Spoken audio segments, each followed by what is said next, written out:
Who is more dangerous, the one who creates the weapon or the one who uses it? Who is more dangerous, a man who alone holds power or several layers of that power being distributed among more than one individual? Questions like these reinforce the following moral issue. Everything is lawful, but not everything is beneficial. And so I open a question that has always haunted the universe of Hunter x Hunter.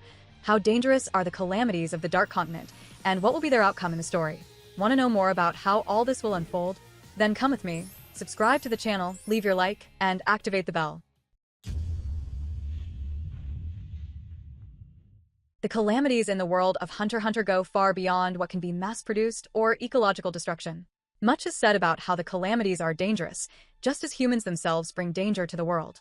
But whenever it comes to something more unknown, or that has the appearance of a monster on its exterior, it will always have a greater scale of impact. The pattern is seen indecently here. Humans themselves can self-destruct, slowly fall apart, and even launch a nuclear bomb capable of dissipating everything, but nothing like that has yet been seen. So how do the calamities stand out in the world of Hunter x Hunter? Powerful beings who can end everything but live in isolation, and who brings them into the world is the human being himself. How dangerous would the calamities truly be in the wrong hands? This is a cool topic to debate, especially in this universe of Hunter x Hunter, where few words carry as much weight as these, open quotes, calamities, close quotes. When this term is spoken within the narrative, it does not refer only to natural disasters or unfortunate events. Instead, it refers to existential forces, entities, or phenomena that break with what is considered possible, that challenge the known laws of physics, biology, and logic. The Dark Continent, that territory beyond the limits of the known world, is the origin of these calamities, horrors that surpass the traditional concept of a threat and make any human ambition before their vastness a form of madness. Understanding the real danger of these calamities is not only about understanding the risk they pose to humanity's survival, but also acknowledging the uncomfortable truth they carry, that humans should never have dared to cross the boundary of ignorance. The Dark Continent is a place shrouded in ancient shadows. Far beyond the lake where the human world rests, this continent houses ecosystems and forms of life that ignore any biological pattern ever recorded. It is the cradle of the 5 great threats, classified as Class A or higher calamities, and this on a scale that begins with the premise that nothing known in the human world can even compare to them. Calamities are not just predators or plagues. They are living distortions, almost metaphysical manifestations of concepts like destruction, parasitism, possession, madness, curse, and even love, when taken to the extreme of submission and sacrifice. And perhaps the most terrifying thing is that these calamities are not sealed or extinct. Some are alive, dormant, others scattered, and others, like Nanaka, hide under human forms. To understand the level of threat they represent, it's necessary to revisit what is known about each of the calamities known so far. They were brought to the human world by past expeditions to the Dark Continent, failed attempts to colonize the unknown that returned not with glory or treasures, but with nightmares. These records reached us through the Dark Continent book, an official compilation that describes the 5 greatest disasters as permanent warnings of what exists beyond the boundary. The first calamity is Brian, also called the One Who Watches. A plant entity, but with clearly organic and behavioral characteristics, Brian is considered a sort of guardian of an area in the Dark Continent. It doesn't kill out of hunger or instinct, but out of pure existential programming.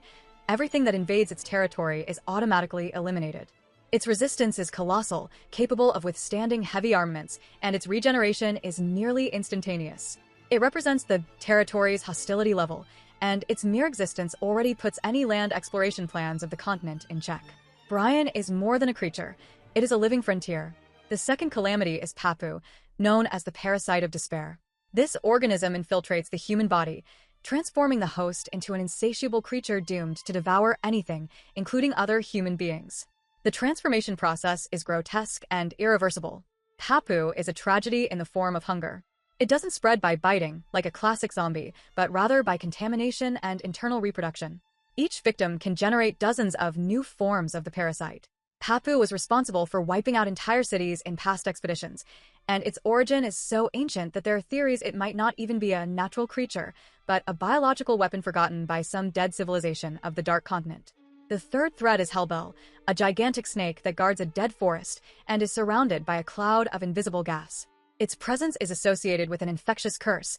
It's not enough to be killed by it. One must also accept its presence as part of oneself. Those who face it and survive report changes in their bodies, voices speaking in their dreams, memory loss, and time lapses. It's possible that Hellbell is more than a snake, perhaps a symbiotic entity that manipulates time and perception, making it impossible to resist its presence.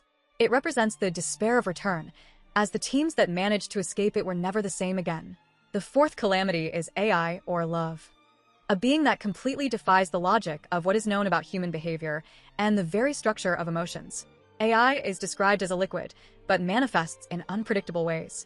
Those who come into contact with it feel an irrational devotion, a love so deep that they are willing to sacrifice themselves, mutilate themselves, and even kill their loved ones.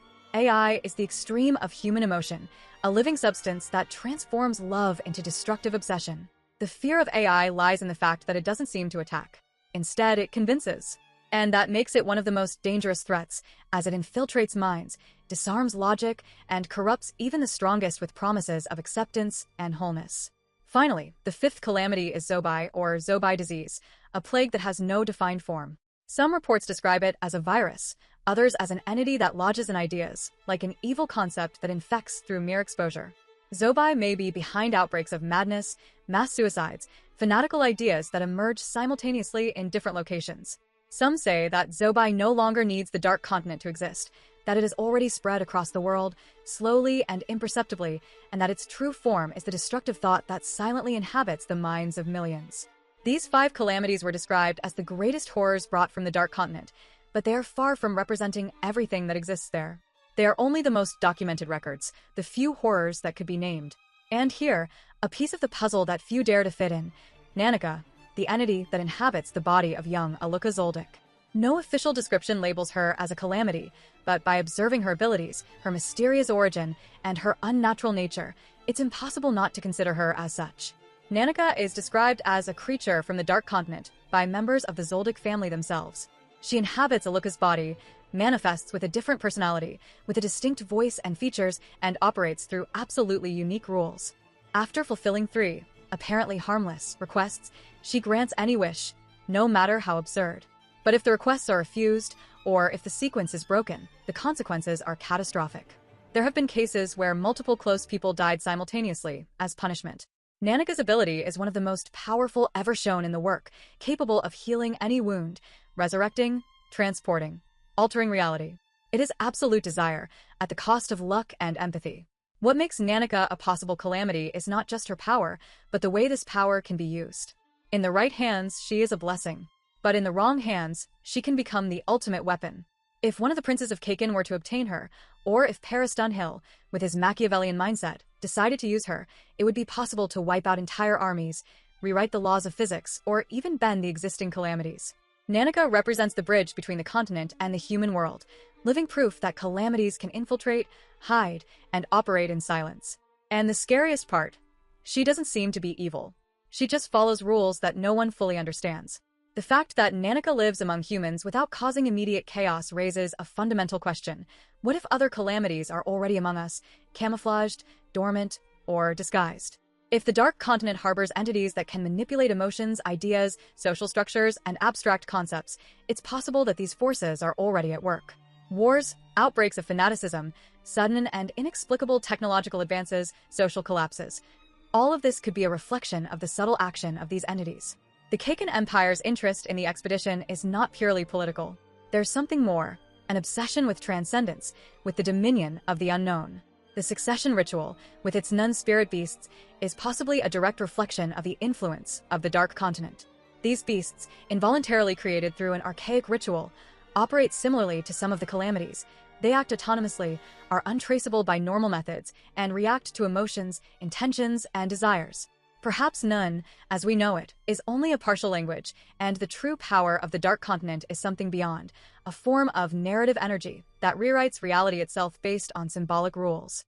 The expedition led by Beyond Netero represents not only a physical exploration, but a journey into the personal hell of each character involved. Beyond himself carries the legacy of his father, Isaac Netero, who faced Maruam, an artificial being who already hinted at the evolutionary possibilities of Nun and the human being. Beyond seeks to surpass that limit, exploring not only the continent, but human destiny itself. However, his motivation is dangerous.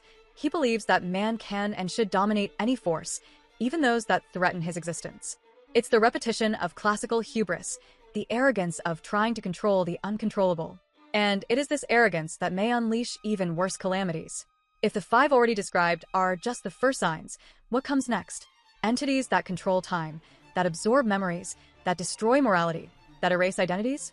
Calamities that do not need to manifest as living beings, but as living ideas?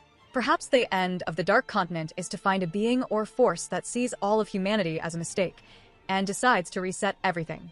Or worse, a calamity that offers exactly what man wants: absolute knowledge, infinite power, eternal peace, at the cost of one's own soul.